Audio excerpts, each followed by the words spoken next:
اسرائیل کی جنگ۔ موجودہ جنگی حالات میں بہت سے لوگ ابھی بھی ٹھیک سے نہیں جانتے کہ آخر یہ جنگ کیوں ہو رہی ہے۔ اس دلچسپ ویڈیو کو لازمی دیکھیں تاکہ اندازہ ہو کہ حق و باطل میں نظریات کی یہ جنگ کیوں ہے اور ہمیں کہاں کڑے رہنا ہے۔ بسم اللہ الرحمن الرحیم۔ پیارے دوستو، بیت المقدس تین مذہبوں کی مقدس جگہ، مسلمان کا قبلہ، عیسائیوں کے لیے عیسی علیہ السلام کی جائے ولادت، یہودیوں کے لیے ہیکل سلیمانی۔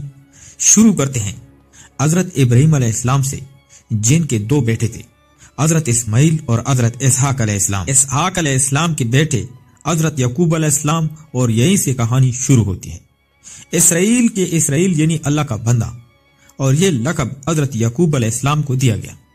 حضرت یوسف علیہ السلام نے جب کفیل مصر بنے تو آپ کو حکم ہوا کہ اپنے تمام خاندان یعنی آل یعقوب کو مصر بلایا جائے، اور مصر کی سرزمین کا ایک مخصوص حصہ ان کے لیے مختص کیا گیا، اور اللہ کی طرف سے کہا گیا کہ اے آل یعقوب، اس سرزمین میں تمہارے لیے برکتیں ہیں۔ حضرت یوسف علیہ السلام 12 بھائی تھے، اس لیے اللہ تعالیٰ نے ان کے لیے 12 چشمے جاری کیے، اور یوں اس سرزمین کا نام حضرت یعقوب کے لقب سے اسرائیل پڑ گیا، جسے آج یروشلم بھی کہا جاتا ہے۔ آپ کی نسل سے کم و پیش 70,000 انبیاء کرام تشریف لائے۔ حضرت یوسف کے بھائی یہودا کی نسل آگے بڑھی تو اس میں سے آنے والے تمام بنی اسرائیل یہودی کہلائے۔ وقت گزرتا گیا اور حضرت موسیٰ علیہ السلام کا دور آیا۔ جب فرعون نے مصر کی زمین آپ پر تنگ کی تو بنی اسرائیل کے ساتھ آپ کو مصر سے نکلنا پڑا۔ اس دوران بنی اسرائیل پر اللہ تعالیٰ کے بہت سے کرم نوازیاں بھی تھی، جس میں من سلوہ، چشموں کی بہتات، مچھلیوں کے شکار کا ذکر قرآن پاک سے بھی ملتا ہے، اور وہیں ہمیں ایک گائے کا ذکر بھی ملتا ہے جس کے لوتڑے سے مردے نے اللہ کے حکم سے زندہ ہو کر قاتل کا بتایا۔ اس گائے کی نشانیاں اللہ تعالیٰ نے قرآن پاک میں بیان فرمائی، جو کہ ایک سرخ مائل رنگت کی گائے تھی، اور اسی گائے آج بھی یہودیوں کے نزدیک مقدس مانی جاتی ہے۔ حضرت موسیٰ علیہ السلام کے بعد دیگر نبی آئے۔ اس دوران میں حضرت موسیٰ علیہ السلام اور ان کے دور کے کچھ باقیات، تورات، منسلوہ کا کچھ حصہ بنی اسرائیل نے ایک صندوق میں محفوظ کر لیا۔ یہ اللہ تعالیٰ کی طرف سے حضرت آدم علیہ السلام کو دیا گیا ایک خاص صندوق تھا، جو نسل در نسل نبیوں کے پاس رہا، جیسے قرآن مجید میں تابوت سکینہ کے نام پکارا گیا ہے، اور یہ یہودیوں کو اپنی جان سے زیادہ عزیز ہے۔ حضرت داؤد علیہ السلام نے جب جلوت کو شکست دے کر اس سے وہ تابوت سکینہ حاصل کیا تو یوں بنی اسرائیل نے انہیں نبی تسلیم کر لیا، اور حضرت داؤد علیہ السلام اس صندوق کی حفاظت کے لیے ایک ہیکل تعمیر کروانا شروع کیا، جو کہ ان کی ظاہری حیات میں مکمل نہ ہو سکا۔ ان کے بیٹے حضرت سلیمان علیہ السلام نے جنات کی مدد سے اس کو مکمل کروایا، اور اسی دوران میں آپ کی بھی وصال ہو گئی۔ اسی وجہ سے اسے ہیکل سلیمانی کہا جاتا ہے۔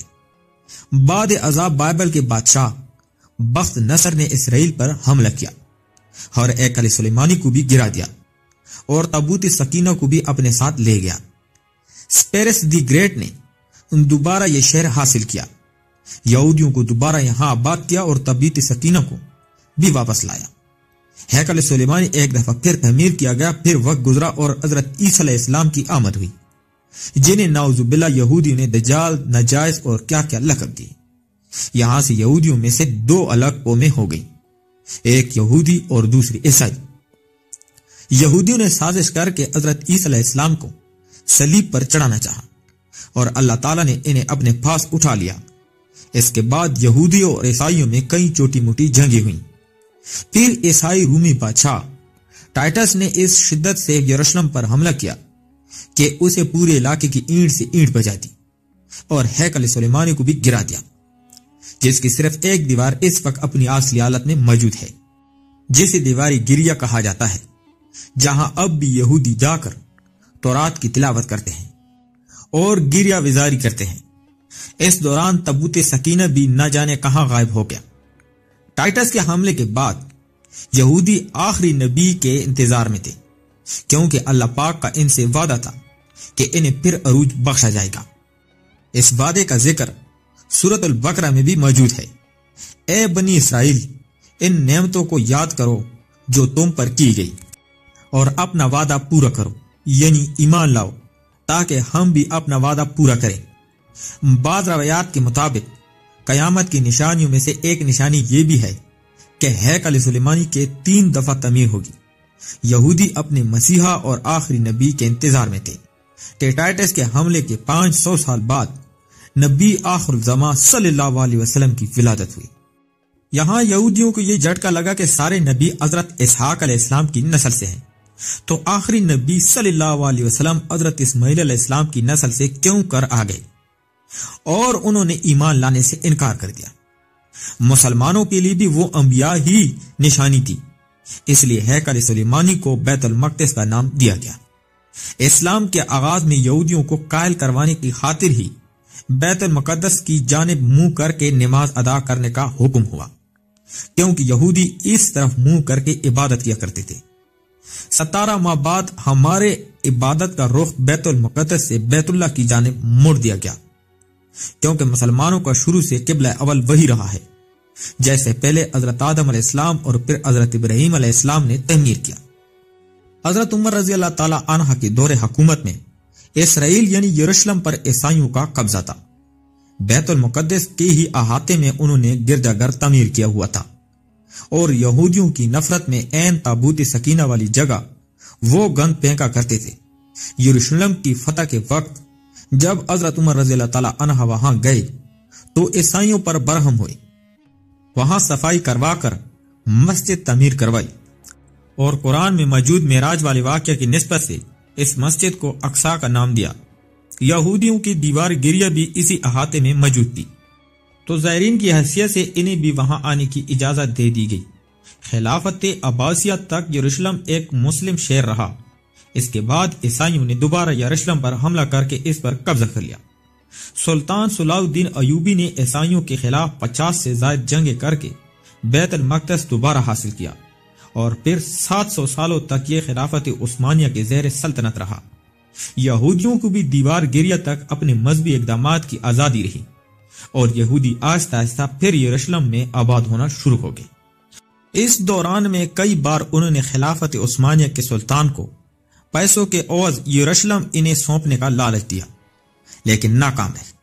اور پھر دوسری جنگ عظیم میں عیسائی سپاہی ہٹلر نے چن چن کر یہودیوں کو مارا۔ تقریباً 60 لاکھ کے قریب یہودیوں کو قتل عام کیا گیا، اور یہ در بدر بھاگنے پر مجبور ہو گئے۔ اس دوران میں انہیں یہ اندازہ ہو چکا تھا کہ انہیں اب خود اپنی ہی پہچان بنانی ہے، اور بائبل میں موجود یہودیوں کے آخری عروج سے قبل والی کئی نشانیاں بھی ضائع ہو چکی تھی، اور یہ تسلیم کر چکے تھے کہ ان کا آخری مسیح اب دجال ہوگا، جس کی بدولت پوری دنیا میں ان کا دوبارہ بول بالا ہوگا۔ لہٰذا انہوں نے برطانیہ سے ساز باز کر کے خود کو الگ ریاست تسلیم کروا لیا۔ یوں اسرائیل باقاعدہ ایک ملک کی صورت میں دنیا کے نقشے پر ابھرا۔ پھر آہستہ آہستہ انہوں نے فلسطین اور دیگر مصری علاقوں پر بھی قبضہ کر لیا۔ عرب ممالک اسرائیل کے خلاف جنگ پر آئے، لیکن اس وقت تک یہ خود کو اتنا مضبوط کر چکے تھے کہ عرب ممالک کو اس کے ایک چھوٹے سے ملک سے منہ کی کھانی پڑی۔ عیسائیوں نے بھی دیکھ لیا کہ اب ان سے لڑ کر کچھ وصول نہیں ہونا، تو باقاعدہ گرجا گھروں میں پادریوں نے تقریبات منعقد کیے، اور یہودیوں کے لیے معافی کا اعلان کیا گیا۔ یوں سیاسی اور اقتصادی مفاد پرستی نے 2000 سالوں سے ایک دوسرے کے ازلی اور جانی دشمنوں کو ایک صف پر لا کر کھڑا کیا، اور قرآن کی بات بھی سچ ہو گئی کہ یہود و نصاری ایک دوسرے کے دوست ہیں۔ یہودیوں کے عقائد کے مطابق وہ ہیکل سلیمانی کی حفاظت نہیں کر پائے، تو خود کو قصوروار کہتے ہیں، خود کو سزا دینے کے لیے زنجیروں اور چمڑے سے پٹتے ہیں، اور دیوار گریہ کے پاس آؤ وزاری کرتے ہیں۔